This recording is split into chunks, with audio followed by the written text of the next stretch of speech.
नमस्कार दर्शक बंधु आसतु नजर पकड़ा कि फिल्म दुनियार न्यूज विषय तो पुष्पा द रोल चलचित्र शूटिंग पूर्व प्रस्तुति मालकानगिरी जिले में जोरसोर प्रस्तुति चली। कालीमेला ब्लॉक रे प्रवाहित सीलू नदीकूल प्रयोजना संस्था पक्षर आज सेट निर्माण कार्य आरंभ होईछि।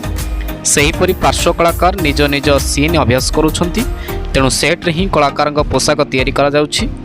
ता सहित एथिपई राज्य बाहर आसिथिबा टीम एठारे कैम्प करी रहिछंती, जहा फल गहली बढ़ी सुरक्षा दृष्टि 2 प्लाटून पुलिस फोर्स मुतयन करा जायथिबा देखिबाकू मध्य मिलिछि।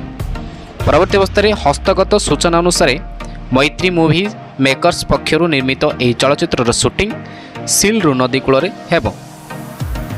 एथिपई गतकाली ट्रक रे नकली चंदन काठ, नकली गछ और पत्थर आसीथिला।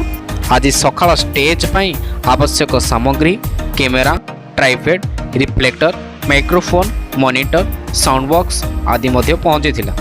Generator, makeup van, vanity van, ambulance मध्य सेठारे पहुंची।